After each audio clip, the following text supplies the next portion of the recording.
भारत माता की जय। वंदे मातरम। जय हिंद। मेरे प्यारे दोस्तों, जय श्री राम।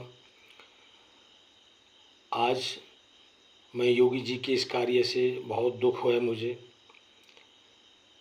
योगी जी, आपसे ये उम्मीद नहीं थी कि ऐसे समय में जब बंगाल चल रहा है, हिंदुओं के साथ बलात्कार हो रहे हैं, उनके घरों में आग लगाई जा रही है, मंदिर जलाए जा रहे हैं, मंदिर तोड़े जा रहे हैं, उनकी बहन बेटियों के साथ इतना अत्याचार हो रहा है। सबसे बड़ी बात कि हमारी सरकार मौन व्रत धारण करके बैठी हुई है। कोई भी नेता, कोई भी मंत्री एक शब्द बोलने को तैयार नहीं है। ये कितनी गैरत की बात है कि हिंदू जल रहा है और कोई एक शब्द बोलने को तैयार नहीं है। पूरे देश के अंदर हिंदुओं के अंदर आक्रोश है और ऐसे समय में अगर कोई हिंदुओं के लिए आगे आता है और उस पर आप कार्रवाई कर रहे हैं, ये नौबत तो आनी ही नहीं चाहिए थी। आपको वोट दिया देश के हिंदू ने,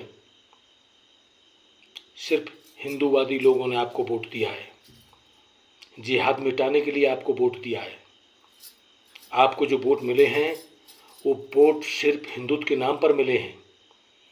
वो इसलिए नहीं मिले कि हमारा हिंदू वहाँ जलता रहे, कटता रहे, मरता रहे और आप मौन रूप धारण करके बैठे रहे। और अगर उसमें कोई हिंदू संगठन का आदमी, जैसे कि पिंकी चौधरी ने आज ऐसा किया, आकर के विरोध करता है, तो आप उसके साथ ऐसा व्यवहार कर रहे हैं। चलो मानते हैं कि कानून हाथ में लेने का अधिकार किसी को नहीं है, लेकिन क्या यही कानून है? आप भी मौन व्रत धारण किए हुए हैं और ये हिंदू भी सब मौन रूप धारण करके बैठ जाएं, ये चुप देखते रहें, वहाँ पे हिंदू जलता रहे और हम बैठ के देखते रहें? अगर आप संविधान की बात करते हैं तो ये कौन से संविधान में लिखा है कि 4 करोड़ रोहिंग्या यहाँ हमारी छाती पर बैठ कर रह सकते हैं, हमारी छाती पर दाल दल सकते हैं? ये कौन से संविधान में लिखा है? आपको हर संविधान, हर कानून, हर नियम सिर्फ हिंदू पर लगाने को ही दिखाई देता है, औरों पर आपको कुछ नहीं दिखाई देता, कोई संविधान, कोई कानून, कोई नियम। अगर आप संविधान की बात कर रहे हैं तो ये 4 करोड़ रोहिंग्या हैं क्या कर रहे हैं? सरकार आपकी है। अब इन्हें निकालने के लिए अगर कोई कार्रवाई करता है तो क्या बुरा है इसमें? अगर आज पिंकी चौधरी ने ऐसा किया तो क्या बुरा किया इसमें? सही तो किया है उसने। जब आप मौन रूप धारण करके बैठे हुए हैं तो क्या हिंदू मरता हुआ हिंदू को देखता रहे? आपको तो अपनी कुर्सी की चिंता है। एक आम आदमी को कुर्सी की चिंता नहीं है। एक आम आदमी को आपसे आस है, हमें भी आपसे आस है। हम भी कट्टर बीजेपी वाले हैं, कट्टर सनातनी हैं। हमने निस्वार्थ आज तक आपको वोट दिया है, लेकिन ये सोच कर नहीं दिया कि यहाँ ये रोहिंग्या हमारी छाती पर बैठे रहे और वहाँ हमारे हिंदू भाइयों को बांग्लादेश में ये जिहादी काटते रहे। योगी जी, आपसे ये उम्मीद नहीं थी जो आपने आज एक हिंदू के आगे आने वाले आदमी को, पिंकी चौधरी के साथ में आपने ऐसा व्यवहार किया है, वो भी ऐसे समय में कि जब हर हिंदू के अंदर क्रोध भरा हुआ है। तो आप क्या चाहते हैं कि आप भी मौन बैठे रहे और हम भी मौन बैठे रहें और यही देखते रहें तमाशा? क्या इसीलिए आपको वोट दिया था? अरे अब तक तो बांग्लादेश पे चढ़ाई हो जानी चाहिए थी।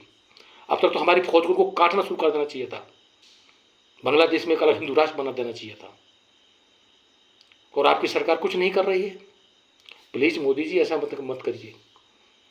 योगी जी, मोदी जी, मेरे हाथ जोड़कर आपसे प्रार्थना है, हम कट्टर सनातनी हैं, कट्टर बीजेपी वाले हैं।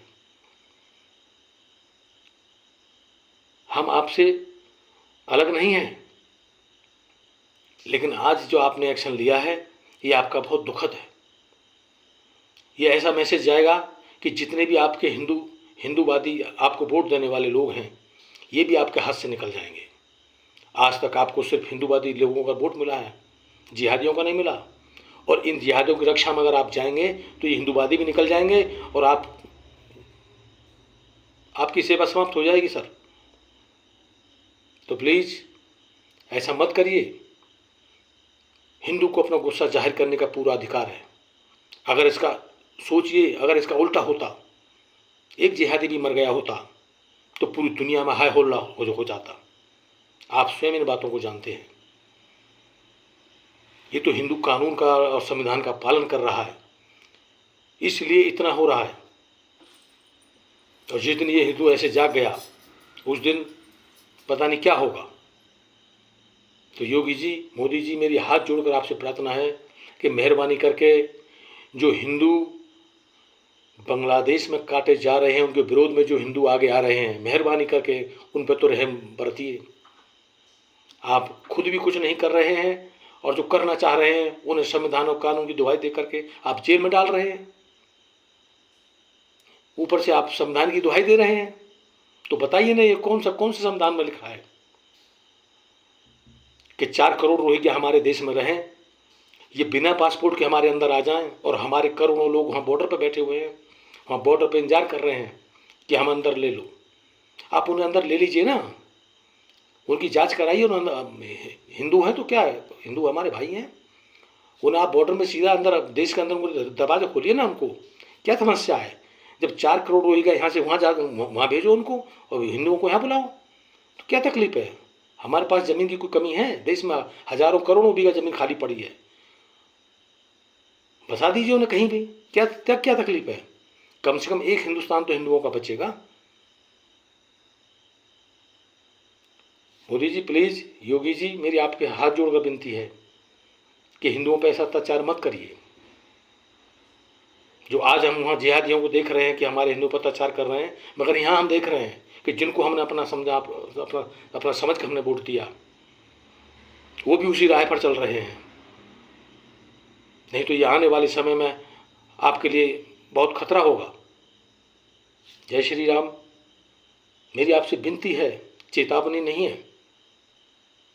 संभल जाएंगे तो बहुत अच्छा रहेगा, नहीं तो अब की बार जिहादी ने आपको वोट नहीं दिया, अब की बार आपको हिंदू भी वोट नहीं देगा, फिर क्या होगा आपका। जय श्री राम। भारत माता की जय। जय वंदे मातरम।